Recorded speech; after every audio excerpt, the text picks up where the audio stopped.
नमस्कार, शुभ समय। ssnews.in की चौपाल में आपका फिर एक बार स्वागत है। अभी हाल ही में नगर पालिकाओं के निकाय के चुनाव हुए राजस्थान में, और उसके बाद जिस तरह के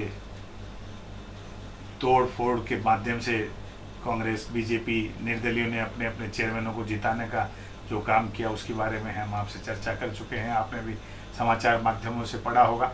लेकिन उसी दौरान एक बड़ी अजीब सी घटना राजस्थान की सरकार की मुखिया, वहाँ की मुख्यमंत्री और फ्यूचर ग्रुप जो मुंबई में और हिंदुस्तान के तमाम शहरों में ये बिग बाजार के नाम से जो संस्था चलाते हैं, बियानी ग्रुप, और किशोर बियानी जी उसके जो प्रमुख हैं, उनकी हस्ताक्षर से एक एग्रीमेंट जयपुर में किया गया मुख्यमंत्री जी की उपस्थिति में।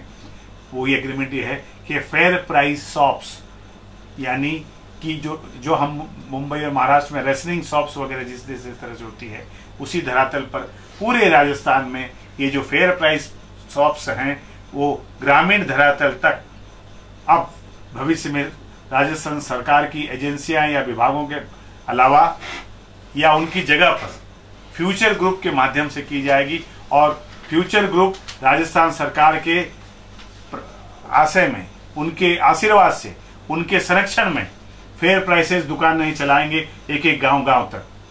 अब सवाल ये उठता है कि ये फेयर प्राइस दुकानें क्या होगी? ये अनाज बेचेंगे, ये सब्जियां बेचेंगे, ये बिस्किट बेचेंगे, और ये तमाम वो चीजें जो एक ग्रोसरी की दुकान हमारे जो कोई भी राजस्थान या महाराष्ट्र के भी गाँव में भी गया होगा और जानता होगा कि वहां का छोटा सा एक व्यापारी वर्ग का व्यक्ति होता है जो अपनी एक छोटी सी दुकान लेकर के बगल के शहर से सामान ला करके गांव के लोगों को बेचता है। कभी कभी वो सब्जी वाला जो गांव के चौराहे पे होता है, वो पैसा ग्रामीण इलाकों में कम रोटेशन में होता है, तो ये क्या करता है कि वहां की बाजरी या गेहूं या अन्य कोई सामान एक निश्चित माप के सामने उतनी सब्जी उसको दे देता है। अब ये जो सारी व्यवस्थाएं ग्रामीण की अर्थव्यवस्था की जो बरसों से चल रही है, उस पे एक बहुत बड़ा कुठाराघात ये फेयर प्राइस जो नई तरीके की फ्यूचर ग्रुप की जो ये दुकानें चलेगी उसके माध्यम से लगने वाला है। और आने वाले दिनों में हम देखेंगे कि राजस्थान की जो ग्रामीण और छोटे कस्बों की आर्थिक व्यवस्था है, और ये जो छोटे छोटे व्यापारी हैं जो, और विशेषकर ये सब्जी बेचने वाले जो लोग हैं, जो रोज बेचना, रोज कमाना, रोज खाना, ये बहुत बड़ी समस्या उनके सामने आने वाली है और उनका भविष्य संकट में आ जाएगा। और ये मैं समझता हूं ये जो निर्णय है आज हमको सुनने में बहुत अच्छा लगता है कि फेयर प्राइस दुकानें एक ग्रुप के माध्यम से सरकार की मदद से कोई फ्यूचर ग्रुप वगैरह चला देगा। हम फ्यूचर ग्रुप के खिलाफ नहीं है, हम फ्यूचर ग्रुप के कोई हमारा लेना देना नहीं है, न हमारे ग्रुप का कोई लेना देना है, न हम उनके कोई खिलाफ है। सवाल ये उठता है, सबसे बड़ा प्रश्न ये उठता है कि क्या इतना बड़ा पॉलिसी का डिसीजन लेने के पहले राजस्थान सरकार ने अपने कैबिनेट के अंदर इस प्रस्ताव को पास कराया? नंबर 2, क्या फ्यूचर ग्रुप के अलावा कोई और ग्रुप नहीं था जिसको इस तरह की सेवा करने का मौका दिया जा सकता था? यानी क्या फ्यूचर ग्रुप की तरह आपने किसी को टेंडर वगैरह के माध्यम से या एडवर्टाइजमेंट विज्ञापनों के माध्यम से आमंत्रित करके ये आमंत्रण देने का काम किया कि इस तरह की व्यवस्था हम लाना चाहते हैं, अगर आप इंटरेस्टेड हो तो आप भी आगे बढ़िए और अपना प्रस्ताव दीजिए? क्या खाली बियानी जी से ही प्रस्ताव लिया गया या अन्य इसी तरह के व्यापार में लगे हुए जो लोग हैं उनसे भी कोई प्रस्ताव लिया गया? ये फैसला, ये जानना देश की जनता को, विशेषकर वहां के प्रदेश की जनता को जरूरी है। क्यों एक ही ग्रुप को आउट ऑफ द वे जाकर के बिना किसी प्रोसीजर को फॉलो किए बिना, जिसको पारदर्शिता कहते हैं, जैसे कोल कांड में और 2G में क्या हुआ, जल्दबाजी में जिसने बोली बड़ी लगाई उसको दे दिया। तो हम ये पूछना चाहते हैं उससे ये अलग कैसे है? यहाँ पे पारदर्शिता दिखाई गई क्या?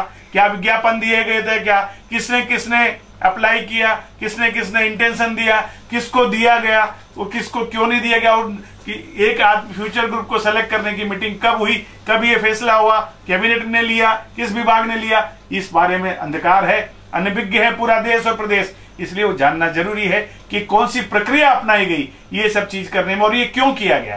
क्योंकि निश्चित तौर से हमारे जैसा जो अर्थशास्त्र को थोड़ा बहुत जानता है, अर्थशास्त्र का विद्यार्थी होने के नाते हम जानते हैं कि अगर ये व्यवस्था हुई तो ग्रामीण इलाके में, ग्रामीण और विशेषकर छोटे कस्बों में, वहां जो हमारा छोटा छोटा व्यापारी है और जो रोजाना बेसिस पे सब्जी खरीद कर बेचने वाला और कमा कर खाने वाला और अपने जीवन यापन करने वाला जो छोटा व्यापारी है, वो खत्म हो जाएगा। और आने वाले दिनों में हम देखेंगे, साल 1.5 साल में अगर ये व्यवस्था इसी तरह से फेयर प्राइस की एक ग्रुप के माध्यम से दे दी गई तो उनकी मोनोपोली होने के बाद उनका डिक्टेट चलेगा और उसके चलते वो हमारी ग्रामीण अर्थव्यवस्था मिट्टी में मिल जाएगी। राजस्थान सरकार को सारी बातें, दूध का दूध, पानी का पानी, जनता के सामने और देश के सामने स्पष्ट करनी चाहिए, किन परिस्थितियों में, किन शर्तों पे और किस प्रक्रिया के माध्यम से ये जनता के हित में लिया गया फैसला है। ये जनहित का फैसला है और इससे छोटे व्यापारी मरेंगे नहीं, उनको बिल्कुल संरक्षण मिलेगा। ये गारंटी देने के बाद अगर कोई राजस्थान सरकार फैसला लेती है तो वो स्वागत के योग्य है। मुझे आसार विश्वास है